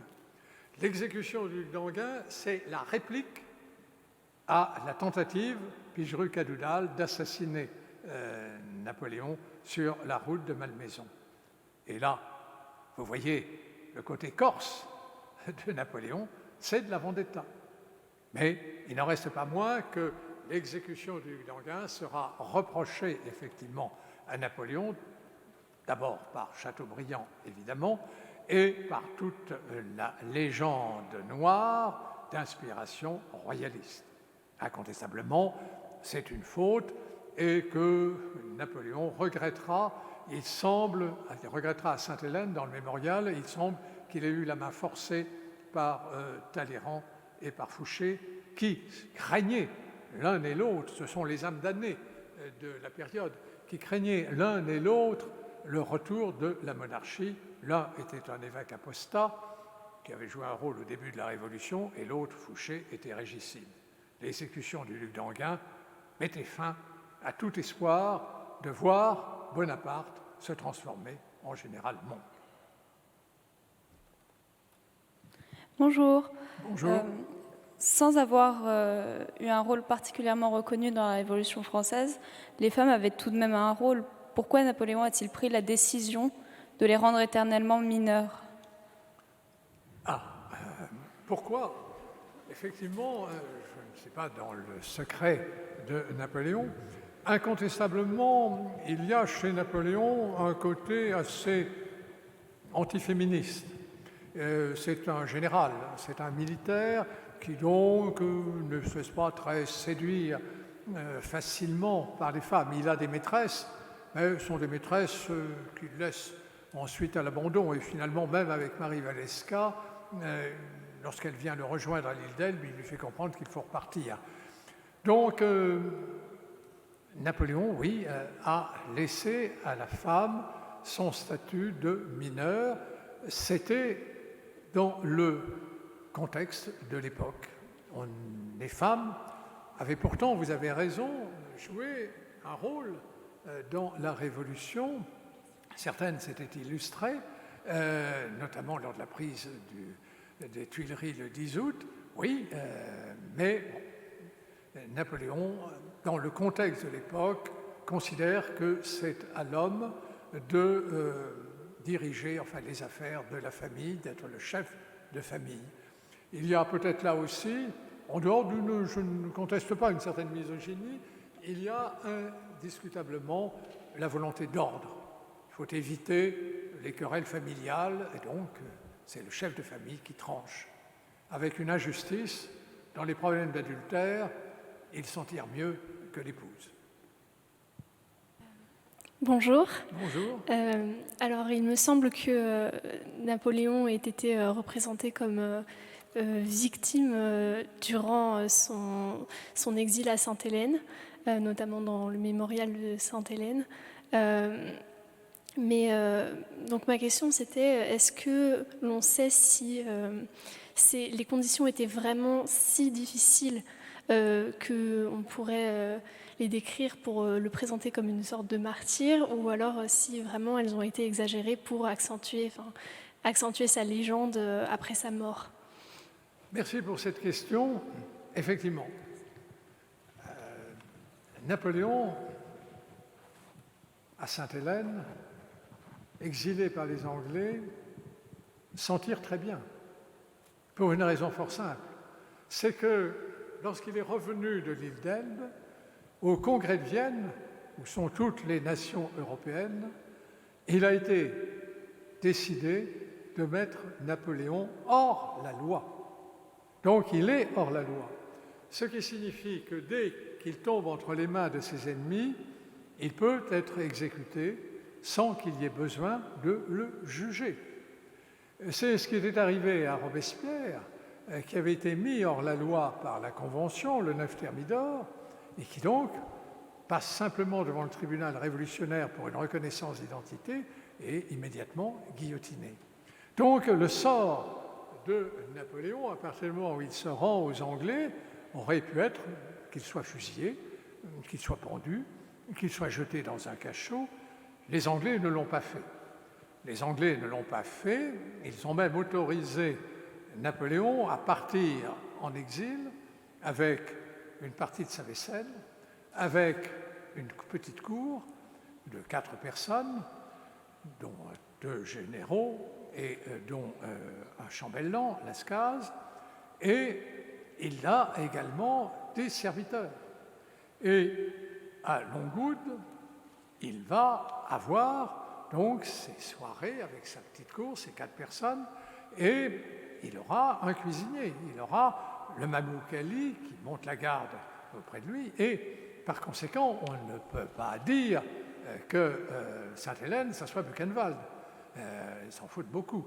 Et donc, mais, ce que Napoléon comprend, c'est que le contraste, les Anglais lui ont servi sur un plateau, le contraste entre sa position à Sainte-Hélène et ce qu'il était avant, c'est-à-dire le maître de l'Europe, couchant dans des palais et autres, ce contraste est énorme. Et par ailleurs, Hudson Law se prête au jeu des humiliations. Toute la tactique de Napoléon, c'est de susciter des attaques, des perfidies, des bêtises d'Hudson Law pour se poser en martyr. Il le dit. Si je n'étais pas, il dit lui-même, le martyr me dépouille de ma peau de tyran. Le martyr me dépouille de ma peau de tyran. D'un seul coup, on oublie, avec ce calvaire très relatif décrit par Lascazes, on oublie effectivement l'exécution du duc d'Enghien, on oublie la condition des femmes, etc. C'est un homme maître du monde qui se retrouve sur un rocher pratiquement abandonné et sans plus de moindre pouvoir. C'est ça le contraste, et c'est ça qui va séduire les romantiques. C'est Prométhée. Donc oui, c'est consciemment qu'il va lui-même organiser son martyr. Le martyr me dépouille de ma peau de tyran. Si Jésus n'était pas mort sur la croix, dit-il, il ne serait pas Dieu. Donc, je suis tout à fait d'accord pour vous dire que donc, à Sainte-Hélène, les conditions auraient pu être infiniment plus dures de la part des Anglais, mais Napoléon s'arrange pour les durcir encore, pour jouer les martyrs. Je reprends la question qui a été oubliée sur les rapports de Napoléon et de la religion, le concordat, les rapports avec le pape, etc. Oui, alors donc, effectivement, nous n'avons fait qu'évoquer le concordat, nous n'avons fait qu'évoquer effectivement le problème religieux. Le problème religieux, Napoléon croyait-il en Dieu? Première question, si vous voulez, à laquelle nous répondrons. Il est déiste, formé par Rousseau. Et l'abbé Raynal lui-même, son maître à penser, était tout à fait très proche des idéologues, bien qu'abbé. Donc, les dernières paroles de Napoléon à Sainte-Hélène, consignées par Bertrand, nous sommes le 1er mai 1821, il va mourir le 5 mai, il se serait, car il faut faire confiance à Bertrand, il se serait tourné vers Bertrand en lui disant « La grande question, c'est après la mort. La grande question, c'est après. » Il y a un silence, et il dit « rien », ce qui signifie qu'il ne croit pas au paradis, qu'il ne croit pas à l'existence d'une autre vie après la mort, c'est le néant, il n'y a rien. Ce sont les presque dernières paroles qu'il prononce. Cela dit, il va recevoir l'extrême-onction et se confesser, semble-t-il, auprès des prêtres, l'abbé Vignali, qui est là. Alors le fait-il par un dernier remords, pour s'assurer malgré tout qu'il y a une autre vie, ou le fait-il parce qu'il doit mourir en souverain? Donc, très difficile de vous dire, Napoléon a passé par toute une série d'états d'esprit, croyait-il en Dieu, n'y croyait-il pas? Une chose est certaine, c'est qu'avant la bataille, à l'inverse des généraux romains, il ne fait pas dire de messe. Et s'il y a quelquefois, après des victoires, un Te Deum, bon, c'est l'usage beaucoup plus qu'une croyance et une reconnaissance à l'égard de Dieu. À l'égard du pape, Napoléon, vous le savez, lorsqu'il mène la première campagne d'Italie, a des instructions du directoire d'aller attaquer Rome. Et il s'y refuse. La Ravelière-Lépaud veut, qui est un idéologue, qui est un des membres de la classe des sciences morales et politiques, la Ravelière-Lépaud veut que Bonaparte aille détrôner le pape. Bonaparte s'y refuse. Il veut jouer Milan et il veut aller frapper les Autrichiens ensuite en Allemagne. Donc là, on ne peut pas dire qu'il ait persécuté le pape à ce moment-là. Le pape va quand même être enlevé, le pape Pie VI, et mourra, vous le savez, en Avignon, enfin, alors, pas exactement à Avignon, mais dans cette région de faiblesse et prisonnier de l'armée révolutionnaire. Napoléon pense qu'il est nécessaire de pacifier les esprits après le coup d'État de Brumaire, qu'il faut mettre fin à la guerre de Vendée et qu'il faut mettre fin aux persécutions religieuses. C'est donc pourquoi il envisage un accord avec le pape, ce sera le Concordat. Et le nouveau pape, Pie VII, qui est d'une tendance libérale, il l'avait montré lors de l'invasion par les armées de la Révolution de l'Italie, le pape accepte de signer ce qu'on va appeler le Concordat. Le Concordat met fin donc aux persécutions religieuses, il reconnaît le culte catholique alors que c'est un gros avantage. Je vous rappelle, si nous remontons à la Révolution, que, sur l'instigation de Talleyrand, les biens de l'Église avaient été confisqués pour permettre de résoudre le déficit de la dette qui était de 2 milliards. Qu'en échange, les prêtres recevaient, le clergé recevait un traitement de l'État. C'était une forme d'indemnisation. Que cette indemnisation, donc, entraînait une conséquence, c'est qu'il fallait prêter serment à l'organisation de cette Église, la constitution civile du clergé. Et donc, ça avait fait rebondir la chose entre ceux qui avaient prêté serment et pas serment. Et finalement, les thermidoriens, qui eux, comme les idéologues, étaient entièrement athées, il n'y a aucun problème, les thermidoriens, Fouché, Talleyrand et autres, décident finalement de séparer l'Église de l'État. Ce qui fait que le clergé qui a perdu sa fortune ne reçoit même plus un traitement, une indemnité, et donc se voit ruiné. Le Concordat est donc pour ce clergé une chance, puisque désormais, ce clergé va devenir un clergé de fonctionnaire et va retoucher un traitement. Mais en même temps, vous voyez que par les articles organiques qui complètent le Concordat, Napoléon met l'Église à son service. Ah, la séparation de l'Église et de l'État, c'est très bien, Mais à ce moment-là, l'Église vous échappe. Si vous en faites des fonctionnaires, vous voyez comment le problème change, car à partir de ce moment-là, vous les nommez. Bien sûr, le pape envoie l'investiture spirituelle, mais bon, le pape ne compte pas. C'est le gouvernement qui nomme les évêques, qui nomme les prêtres dans les paroisses. Donc, il tient son clergé. Et puis, il fait la même chose avec les protestants, où les pasteurs, à leur tour, vont connaître une organisation. On tient aussi bien le protestantisme. Et il y aura ensuite la grande organisation, mais là, je parle devant Monsieur le grand rabbin, c'est le grand Sanhédrin, et la façon aussi dont on va incorporer les Juifs dans la nation française, avec aussi une organisation. On organise, mais en organisant, on met la main sur le pouvoir religieux. Désormais, Napoléon nomme les évêques, il tient le clergé. Alors, ça va aller plus loin, parce que lorsque Napoléon, face à l'Angleterre qui ne peut plus envahir, décide de faire le blocus continental, c'est-à-dire de fermer l'Europe aux marchandises anglaises, pour ruiner l'économie anglaise puisqu'il ne peut plus débarquer et l'envahir. À ce moment-là, il demande à tous les pays d'Europe de se fermer.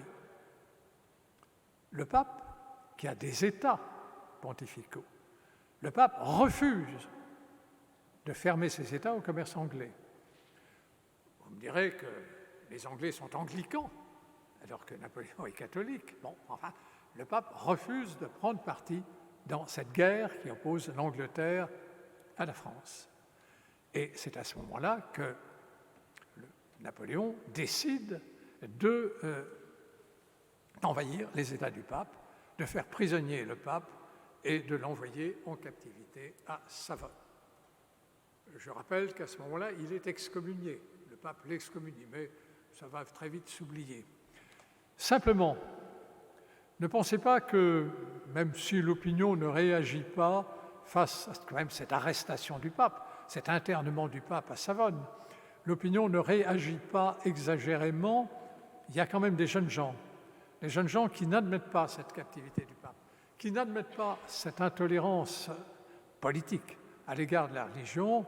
Ce sont une association des chevaliers de la foi, ce sont des jeunes gens qui se réunissent, qui forment une société secrète qui va diffuser la bulle d'excommunication de Napoléon, car c'est bien, ça n'a pas d'importance, on s'est bien gardé de le dire.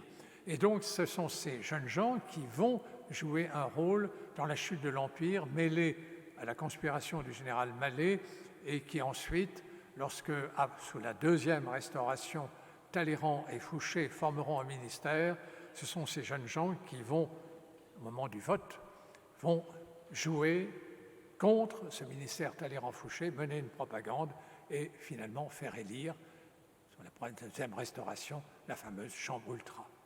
Voilà donc les rapports, si vous voulez, entre Napoléon et la religion. Effectivement, j'aurais dû en parler, vous avez eu raison de soulever le problème. Vous voyez, là aussi, c'est un problème extrêmement complexe. Je ne peux pas vous dire Napoléon croyait en Dieu, Napoléon était athée. On ne sait pas.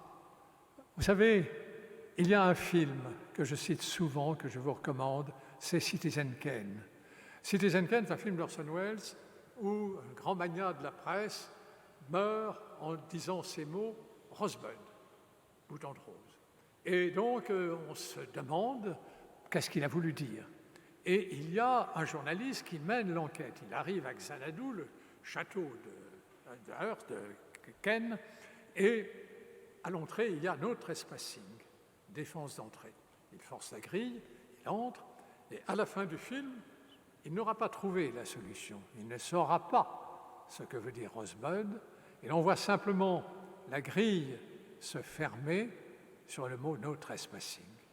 C'est là l'une des limites de l'historien. L'historien est fondé sur les documents, il pose un regard objectif, il ne juge pas et très souvent, il ne peut pas pénétrer dans l'esprit des personnages qu'il étudie. Oui ? Bonjour. Bonjour. J'ai une question à vous poser concernant le pouvoir de Napoléon. Donc Napoléon possédait la plus grande armée d'Europe. Cependant, si tous les peuples d'Europe s'étaient soulevés en même temps, il se serait retrouvé dépassé par les événements. Alors comment a-t-il su maintenir son pouvoir et son image sur un si grand territoire, malgré les divergences d'opinion et les nombreux peuples qui peuplaient l'Empire? Il a su acquérir son pouvoir, mais comment a-t-il su le conserver? Bon, effectivement, je vous ai dit qu'il y avait le Grand Empire, que des villes comme Bruxelles, comme Amsterdam, comme Hambourg, comme Genève, comme Rome. Rome, à partir du moment où les États du pape ont été annexés, donc Rome est une ville française avec une administration française. Alors comment ça se maintient? Ça se maintient par des troupes. Il y a des garnisons. À Rome, il y a des soldats. Il y a également une administration qui se met en place avec des préfets. Partout, il y a des préfets. Et ces préfets vont souvent nouer des relations avec les élites. C'est les élites que l'on gagne, ce n'est pas le petit peuple, c'est les élites. Et généraux ou préfets ou administrateurs qui arrivent dans ces pays conquis, dans ces villes conquises, se retrouvent en contact avec des élites qui, ne l'oubliez pas, à l'époque, le français est la langue la plus parlée en Europe. On parle français comme aujourd'hui. On parle anglais, c'est le français qui joue le rôle de l'anglais. Et même les vainqueurs de Napoléon, lorsqu'ils tiennent le congrès de Vienne, les actes finaux du congrès de Vienne sont en français, alors que c'est contre Napoléon. Donc, il y a une administration qui se met en place. Il y a évidemment la police, il y a des commissaires de police partout. Bref, c'est la même administration qu'en France que vous retrouvez dans les pays conquis. Mais vous semblez considérer comme un miracle que Napoléon ait pu ainsi réunir l'Empire sous sa domination. Seulement, ça n'a pas duré longtemps. Ne l'oubliez pas, c'est extraordinaire, cette Europe napoléonienne. Mais elle s'est très vite écroulée, avant même l'affaire d'Espagne, mais ensuite, avec l'Espagne, eh bien, c'est partout que se développe une résistance à Napoléon, auquel se mêlent précisément les faits religieux, pour certains, le fait que le pape soit prisonnier de l'empereur. Bref, l'Empire va très vite s'écrouler. C'est une constitution éphémère. Mais il est vrai qu'à un moment donné, en 1811, disons, ce serait une sorte d'apogée de l'Empire, où effectivement Napoléon tient toute l'Europe, enfin toute l'Europe, le Grand Empire, car la Russie lui échappe évidemment, toute l'Europe sous sa domination. Un temps très bref. Oui. Oui. Bonjour. Est-ce que, à la suite de la Restauration, oui. À la suite de la Restauration, les mouvements d'idées et les révolutions en faveur des libertés ont un peu effacé cette légende napoléonienne en faveur de celle de 1789. Pardon, je n'ai pas compris. Ah. Non, parce qu'on entend mal. Je pense que je me répercute bien, mais vous répercutez mal. Pardon. La sono j'ai une question, est conçue pour qu'à la tribune, on ne puisse pas, on peut imposer ses idées, mais que du public, on ne peut pas. C'est ça ma force par rapport à vous. Je me demandais si à la suite de la Restauration, les mouvements d'idées et les révolutions en faveur des libertés n'ont pas un peu effacé cette légende napoléonienne en faveur de celle de 1789, de la Révolution en fait. Sous la Restauration, non. Non, pas forcément la Restauration. Tous les mouvements d'idées qui ont celle de... ont suivi ensuite. Oui, voilà. Ah ben oui, ensuite, évidemment. Dans les romantiques même, il y a des romantiques qui sont favorables à la Révolution. L'histoire de la Révolution de Michelet est suivie d'une histoire du XIXe siècle, qui est l'histoire de Napoléon, que, évidemment, je ne saurais recommander à mes étudiants, parce que Michelet règle ses comptes. Et donc, il y a la révolution, l'idée de la révolution est encore très forte, mais ce qu'a montré l'astuce de Napoléon, enfin de Lascaz, c'est d'avoir fait de Napoléon le champion de la Révolution. C'est lui qui incarne la Révolution française. Et évidemment, dans la mesure où il est l'homme qui a sauvé les conquêtes de la Révolution et qui a été persécuté par ceux qui combattent les idées révolutionnaires, c'est-à-dire sous la restauration de la Sainte-Alliance. La Sainte-Alliance, c'est une alliance pas contre Napoléon lui-même, mais contre les idées révolutionnaires. Car ces idées révolutionnaires, vous avez raison, elles se répandent. Elles se répandent. La Révolution française a marqué non seulement la France, mais l'Europe, car il y a eu une Europe révolutionnaire. La Belgique, l'Italie, enfin certains, Naples par exemple, Genève, ont été il y a eu ce qu'on appelait des républiques sœurs. Il y a une république batave, il y a une république cisrhénane, il y a une république, et donc les idées de la Révolution, à travers ces républiques sœurs sous le Directoire, se sont répandues et sont restées, effectivement. Et elles ressurgissent après la chute de l'Empire.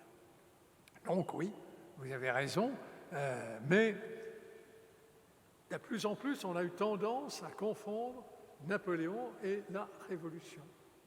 D'ailleurs, c'est très net dans les programmes. On ne conçoit pas la Révolution sans Napoléon. Et on ne conçoit rarement Napoléon sans la Révolution. Ils se confondent. J'en suis désolé, mais c'est comme ça. Oui ? Est-ce que Napoléon, à l'heure actuelle, ferait un bon chef d'État? Oui. Alors, oui, vous me posez la question. Oui. Alors, deux exemples. Vous avez l'épidémie qui se répand actuellement. Et cette épidémie, on peut se demander, on peut critiquer le gouvernement ou l'approuver en se demandant s'il a choisi la bonne ou la mauvaise solution. Alors, qu'aurait fait Napoléon? Eh bien, je peux vous le dire, il l'a fait. En effet, à partir de 1813, le typhus se répand apporté par les armées vaincues de Napoléon qui l'apportent d'Allemagne. Le typhus va se répandre, c'est une maladie plus redoutable que celle que nous connaissons, que la Covid aujourd'hui. Et le typhus, vous en mourrez. Et donc, on va confiner. Oui, Napoléon confine. C'est-à-dire que tous les soldats qui arrivent et qui sont porteurs de typhus, ça se voit, c'est plus évident que la maladie que nous connaissons actuellement. Et donc, on va les confiner, on va les isoler, et l'épidémie de typhus qui commence en 1813 sera très vite résorbée par le confinement. Maintenant, vous me direz, les casseurs, les désordres, ce qui fait que, bon, il y a un sentiment d'anarchie, alors là, vous avez la police de Fouché qui n'hésite pas, qui emploie les grands moyens. Et la police de Fouché, eh bien, elle n'a pas les magistrats pour la contrer, parce que la police de Fouché fait savoir aux juges qu'il faut qu'ils suivent les indications de la police. Il n'y a pas d'antagonisme sous Napoléon, ou très faiblement, entre la police et la magistrature. Là, la loi est la loi, on l'applique, et il n'y a rien d'autre. Donc, vous voyez, oui, si Napoléon était là, eh bien, l'épidémie aurait peut-être été plus facilement confinée, et peut-être il n'y aurait pas ces manifestations de policiers contre les juges, comme ça s'est déroulé l'autre jour. Mais, il faut quand même relativiser. Il faut toujours en placer dans le contexte de l'époque. Sous Napoléon, on circule très peu. On se déplace très peu. Seules les armées se déplacent. Mais si vous vous déplacez, vous devez toujours avoir un passeport. Et ce qui fait que les voyages, les grands voyages, il n'y a plus le tourisme. Les voyageurs anglais qui venaient au début du consulat, ils ne viennent plus. Bref, la circulation des hommes fait qu'il n'y a pas la circulation des épidémies. C'est ça aussi l'avantage de Napoléon sur le gouvernement actuel. Il n'a pas des habitants de la Guyane, des Indiens, des Colombiens, des Brésiliens qui viennent à Paris. Donc, c'est beaucoup plus facile à confiner à ce moment-là. Bonjour. C'est une question concernant la relation de Napoléon avec l'esclavage. Oui.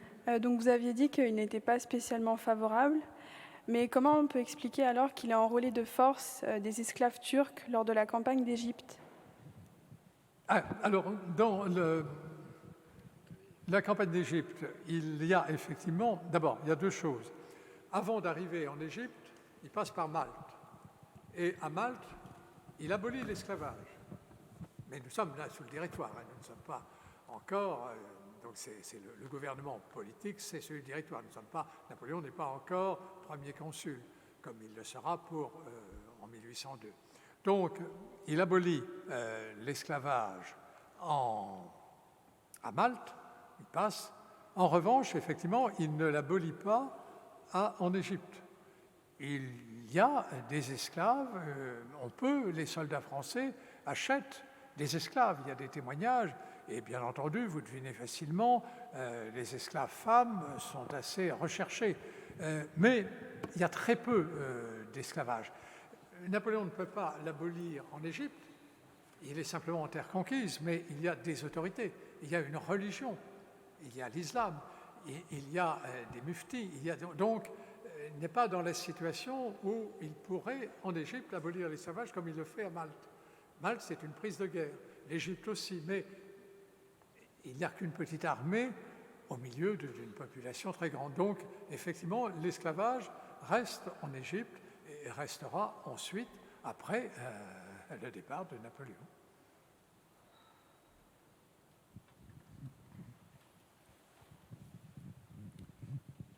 Oui, on parle beaucoup d'une fiction républicaine sous l'Empire. Est-ce que Napoléon n'a pas été aussi victime d'une espèce de fiction monarchique vis-à-vis de l'Empire? Je vois deux points là-dessus. Le premier, c'est ses rapports vis-à-vis des autres cours d'Europe, des autres familles régnantes, particulièrement l'Autriche et la Russie. Et sur la question dynastique, le pauvre roi de Rome est oublié lors de l'affaire Mallet, lors des 2 abdications. Donc, est-ce que finalement, la grande illusion, ça n'aurait pas été l'illusion monarchique, il n'y aura pas de 4e dynastie en France? Effectivement, je partage tout à fait votre point de vue. Pour la fiction républicaine, je vous rappelle que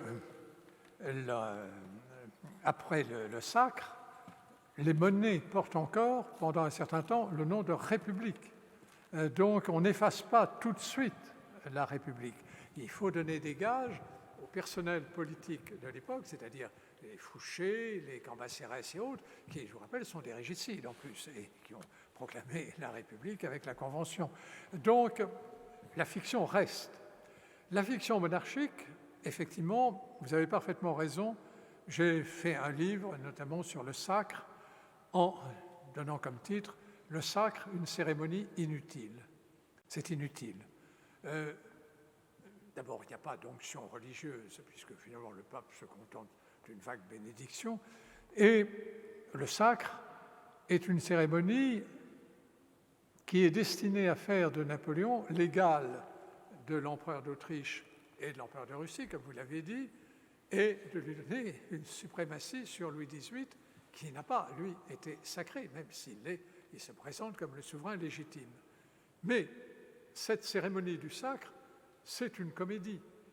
Lorsque vous voyez que ça s'est déroulé à Notre-Dame, qui était déjà très dévastée, encore très dévastée par les excès des hébertistes, quand vous voyez qu'il y a là toute une série de gens qui sont athées, complètement athées, et qui suivent cette cérémonie, il faisait très froid en se gelant, donc tout ça fait que la cérémonie a été complètement manquée, il n'y a pas de mouvement populaire, il n'y a pas d'acclamation, et ensuite, l'affaire Mallet va montrer qu'il n'y a pas de monarchie.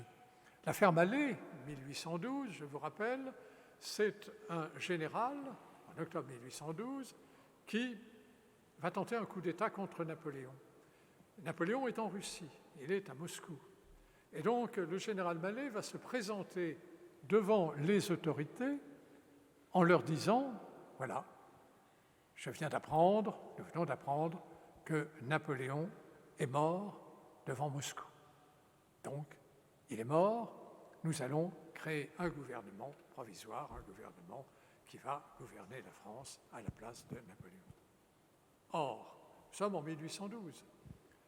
En 1811, 20 mars 1811, est né le fils de Napoléon, l'Aiglon.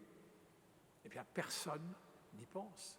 Et c'est le préfet de la Seine, Frochot, qui dit, alors qu'il a ouvert ces salons de l'Hôtel de Ville à ce faux gouvernement provisoire, puisque Napoléon n'est pas mort, et qui dit, lorsqu'on lui rappelle, Napoléon, ensuite rentrant, va leur rappeler leur serment, et va leur rappeler l'existence du roi de Rome, il dira, ah oui, ce diable de roi de Rome, on n'y pense jamais.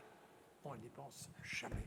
Ce qui signifie que le principe d'une monarchie héréditaire ne s'est pas implanté dans les esprits dans le cas des Bonaparte, alors qu'il le reste dans le cas des Bourbons.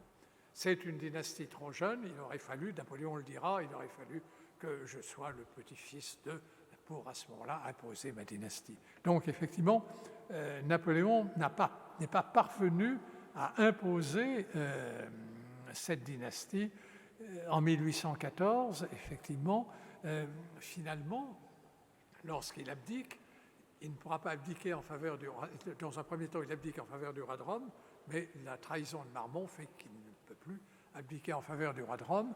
Et en 1815, lorsqu'il abdique à nouveau, c'est là le fait que l'Aiglon est prisonnier des Autrichiens, donc il n'a pas sous la main. Ce qui fait qu'il n'y aura pas, ou sauf un temps très bref, quelques heures, un Napoléon II en 1815, et finalement, ce sont les Bourbons qui deviennent les souverains légitimes, et ni Fouché ni Talleyrand ne s'y trompent. Je tiens à vous dire, d'abord, je vous ouvrir une parenthèse, qu'il y a deux personnages, si vous voulez comprendre la période, qu'il faut étudier, dont il faut lire les biographies, c'est Fouché et Talleyrand. Je sais bien, ce sont des traîtres. Ce sont de beaux traîtres. Il y a de beaux traîtres. Et effectivement, Chateaubriand les a stigmatisés lorsque, en 1815, ils vont restaurer une deuxième fois Louis XVIII, qu'ils vont voir à Saint-Denis, et où Chateaubriand les voit passer et dit « J'ai vu passer le vice appuyé sur le bras du crime. » Le vice, c'est Talleyrand, le crime, c'est Fouché. Parce que Fouché avait fait mitrailler les insurgés à Lyon.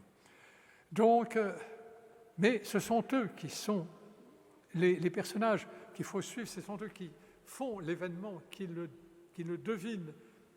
L'affaire d'Espagne, dont je vous ai dit, c'est la faute de Napoléon.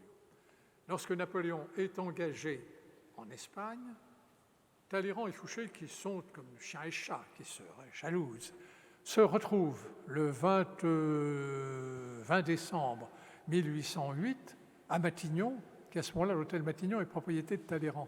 Ils se retrouvent tous les deux et s'entendent pour prévoir que si le régime, si Napoléon s'effondre, s'il est tué pendant l'affaire d'Espagne, il faut avoir un régime de substitution, et il prévoit à ce moment-là que ce serait Murat, beau-frère de Napoléon, donc on sauve le côté napoléonien, et en même temps général issu de la Révolution.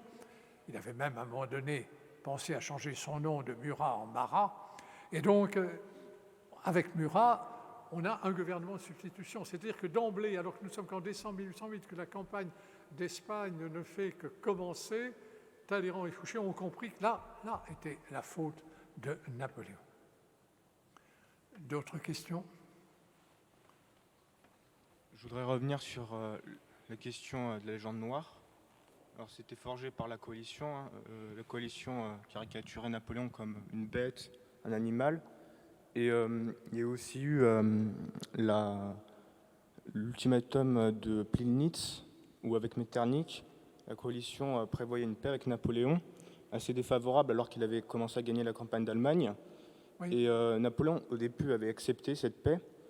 Et en fait, la coalition ne s'entendait pas du tout et à chaque fois réclamait plus de choses à Napoléon. Et de cette façon, en fait, il faisait passer Napoléon pour un tyran qui voulait toujours la guerre, alors qu'il ne pouvait pas accepter ces paix qui étaient trop défavorables. Donc en fait, ma question, ça serait votre point de vue justement sur cette légende noire de la coalition. Oui, il y a eu, vous avez évoqué Metternich, vous avez évoqué effectivement cette rencontre où, en réalité, il n'y a pas de possibilité, Napoléon se rend bien compte qu'il n'y a pas de possibilité d'entente avec les souverains. Il a essayé par le mariage avec d'abord le tsar Alexandre, mais la cour de Saint-Pétersbourg l'a refusé, et ensuite il l'a essayé avec l'Autriche. Donc il y a eu ce mariage avec Marie-Louise, mais en réalité Metternich n'a pas du tout l'intention de... Il s'agit simplement de sauver. Lorsque on livre Marie-Louise à l'Autriche, à Napoléon, il s'agit simplement de sauver l'Autriche, car Napoléon prévoit, après Wagram, après la victoire de Wagram, le dépassement de l'Empire autrichien.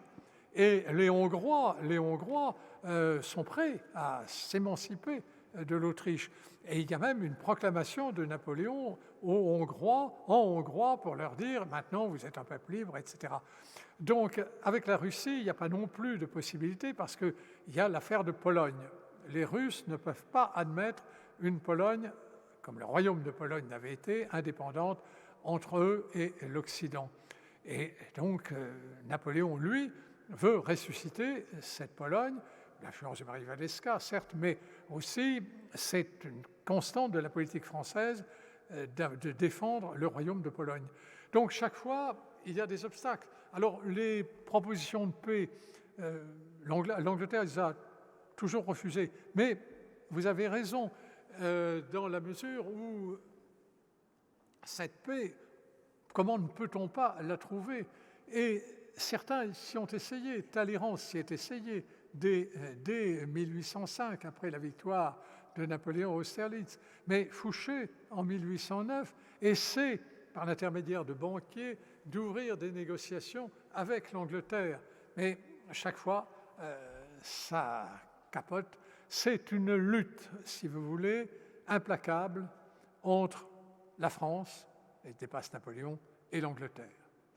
L'Angleterre ne peut pas admettre qu'il y ait une puissance dominante sur le continent européen. Et les guerres entre la France et l'Angleterre commencent avec Louis XIV. C'est l'héritage de Louis XIV, Napoléon hérite. Et par ailleurs, vous voyez que, notamment, les Anglais n'admettent absolument pas la présence française à Anvers. Anvers, c'est leur débouché sur le continent, et c'est là le principal obstacle de toutes les négociations entre la France et l'Angleterre butent sur la position d'Anvers. Donc, effectivement, la paix n'était pas possible sans la défaite de la France. Et effectivement, après Waterloo, c'est la défaite de la France. Et elle ne s'en remettra pas. Certes, elle va être vaincue en 1970, certes, elle va gagner en 14-18, mais elle est saignée. Elle n'est plus la puissance dominante. C'est avec Napoléon que s'achève, commencé sous Louis XIV, cette domination de la France sur l'Europe. L'Europe ne sera pas française, elle a failli l'être, mais elle ne le sera pas. À M. Tullard et de ces derniers mots qui nous ont replongé dans le temps long de l'histoire française. Merci à vous tous de vos questions, de votre attention. Je crois qu'il est l'heure de nous séparer, momentanément du moins. Vous pourrez retrouver Jean Tullard dans de nombreuses vidéos, entretiens que nous mettrons en ligne prochainement sur le site de l'Académie. Il y aura également un dossier pédagogique de l'Institut que l'on vous signalera. Merci à tous, rentrez bien et continuons à réfléchir. Merci Monsieur Tullard.